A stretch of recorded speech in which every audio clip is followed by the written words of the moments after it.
વાવ વિધાનસભાની ચૂંટણી જે છે તે પેટા ચૂંટણી યોજાઈ હતી તે શાંતિપૂર્ણ માહોલની અંદર સંપન્ન થઈ ચૂકી છે। 70% પણ વધારે મતદાન જે છે ત્યાં બેઠક ઉપર થયું છે। અત્યારે હાલ તમે જોઈ રહ્યા છો કે જે પ્રકારે સંપૂર્ણ કામગીરી જે છે તે પૂર્ણ થઈ ચૂકી છે અને અત્યારે હાલ ઈવીએમ સીલ કરવાની તજવીજ જે છે તે હાથ ધરવામાં આવી રહી છે।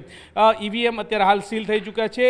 કુલ 10 ઉમેદવારો જે છે તે મેદાને હતા, તેમાંથી ભારતીય જનતા પાર્ટી, અપક્ષ અને કોંગ્રેસ એમ કરીને કુલ 10 ઉમેદવારો હતા। આ 10 ઉમેદવારો જે છે તેમનું ભાવિ જે છે તે હવે ઈવીએમની અંદર સીલ થઈ ચૂક્યું છે। આ તમામ ઈવીએમ સીલ થયા બાદ તમામ ઈવીએમને સ્ટ્રોંગ રૂમ ખાતે મોકલી દેવામાં આવશે અને ત્યારબાદ 23 તારીખે આ જે ચૂંટણી યોજાઈ હતી તેની મતગણતરી જે છે તે યોજાવાની છે। 23 તારીખે જ જે તમામ ઉમેદવારો જે છે તેનું ભાવિ ખુલશે। ત્યારે હવે કોનું ભાવિ કેટલું જોર કરે છે તે 23 તારીખે મતગણતરીના દિવસે ખ્યાલ આવશે, પરંતુ અત્યારે હાલ તમામ પ્રક્રિયા જે છે તે પૂર્ણ કરી દેવામાં આવી છે। ઈવીએમ હોય, વીવીપેટ મશીન હોય, તમામને સીલ કરવાની જે તજવીજ જે છે તે હાથ ધરવામાં આવી છે અને આ પ્રક્રિયા જે છે તે શાંતિપૂર્ણ માહોલની અંદર સંપન્ન થઈ ચૂકી છે। જોકે ઓલ ઓવર 70% જેટલું મતદાન થયું છે। હવે જોવાનું એ રહે છે કે કોણ જીતે છે અને કોણ હારે છે તે તો સમય નક્કી કરશે। વાવ વિધાનસભા બેઠકનું મતદાન જે છે તે 6ના ટકોરે બંધ થઈ ચૂક્યું છે અને અત્યારે આપણે સીધા જ દ્રશ્યો બતાવીશ કે જેમાં આપ જોઈ શકો છો કે ઈવીએમને સીઝ કરવાની પ્રક્રિયા અત્યારે ચાલી રહી છે। સવારે 7ના ટકોરે મતદાન શરૂ થયું હતું અને 6ના ટકોરે મતદાન પૂર્ણ થયું છે। મતદાન પૂર્ણ થતાની સાથે જ જે બીયુ અને વીવીપેટ જે મશીનો છે તેમને સીઝ કરવાની અત્યારે તૈયારીઓ ચાલી રહી છે અને સીઝ કરીને જે આ તમામ વીવીપેટ અને ઈવીએમઓ જે છે તેમને પાલનપુર ખાતે લઈ જવામાં આવશે અને પાલનપુરની એન્જિનિયરિંગ કોલેજ ખાતે 23 તારીખના દિવસે મત ગણતરી યોજાશે। આ ઈવીએમની અંદર અત્યારે તો 10 જેટલા જે ઉમેદવારો હતા તેમના ભાવિ જે છે તે સીઝ થયા છે। ખાસ કરીને આ વિધાનસભા બેઠક પર ભાજપ, કોંગ્રેસ અને અપક્ષના ઉમેદવાર માવજીભાઈ વચ્ચે કાંટાની ટક્કર હતી। હવે 23 તારીખે જ સામે આવશે કે કોણ વિજયના પતાકા લહેરાવે છે। આમ જોવા જઈએ તો કુલ 10 ઉમેદવારો જે છે તે વાવ વિધાનસભા બેઠકની જે પેટા ચૂંટણી યોજાઈ રહી છે તેમાં છે કેટલાક અપક્ષ ઉમેદવારોએ અપક્ષને ટેકો આપ્યો હતો, કેટલાકે ભાજપને ટેકો આપ્યો હતો, કેટલાકે કોંગ્રેસને ટેકો આપ્યો હતો। આ પ્રકારનો સિનારીઓ જોવા મળ્યો હતો અને ત્યારબાદ તમામ લોકો જે એટલે કે 3 ઉમેદવારો જે છે તે આશ્વસ્ત થયા હતા, પરંતુ વહેલી સવારથી જ્યારે સ્વરૂપજી ઠાકોરને મળ્યા હતા તેમણે પણ જીતનો દાવો વ્યક્ત કર્યો હતો। ગુલાબજી રાજપૂતની વાત કરવામાં આવે તો એમણે પણ જીતનો દાવો વ્યક્ત કર્યો હતો અને માવજીભાઈ તો સતત જીતશે તે પ્રકારની વાત જે છે તે વ્યક્ત કરી રહ્યા છે।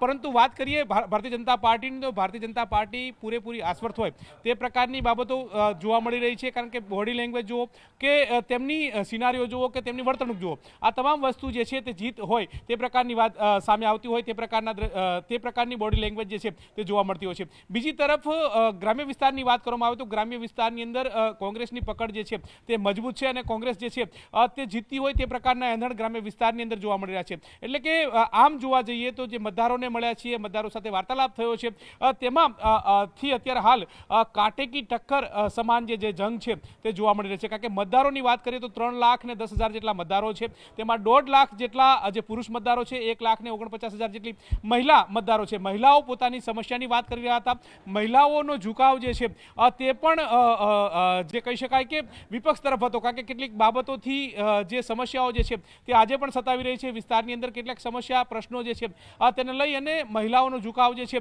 તે અન્ય પાર્ટી તરફ હતો, જ્યારે શાસક પક્ષ તરફ જે પુરુષ મતદારો હતા તેમનો ઝુકાવ જે છે તે જોવા મળ્યો હતો। આમ પ્રકારે જે મતદારોની વાત હોય કે ઉમેદવારોની વાત હોય, તમામ લોકોએ પોતાના પ્રતિભાવો જે છે તે વ્યક્ત કર્યા હતા, પરંતુ 23 તારીખે હવે સંધ્યા ખબર પડશે કે કોના તરફનો ઝુકાવ હતો, મતદારોનો મૂડ શું હતો। શું 7 વર્ષથી જે વનવાસ ભોગી રહેલું છે ભારતીય જનતા પાર્ટી તેને મતદારો જે છે તે સમર્થન કરે છે કે સરકાર પક્ષે જવા માટે તૈયાર છે, તે એક વાત છે, અથવા તો વાત એ છે કે હેડ્રિક મારવાની તૈયારી કરતું જે કોંગ્રેસ છે કે તેને સમર્થન કરે છે। આમ આ જોવાઈ રહ્યા છે, અથવા તો એક વાત એ પણ છે કે શું અપક્ષ આ આખો ખેલ બગાડી નાખે છે। આ તમામ સમીકરણો જે છે આજની ચૂંટણીમાં જોવા મળી રહ્યા છે। આજના આ જે મતદારો જે વોટિંગ કરવા આવી રહ્યા છે તેની પેટર્નમાં પણ આ જ પ્રકારે જોવા મળી રહ્યું છે। હવે મતદારોને કળવા છે તે મુશ્કેલ થઈ રહ્યા છે તે પણ એક ચોક્કસ કહી શકાય।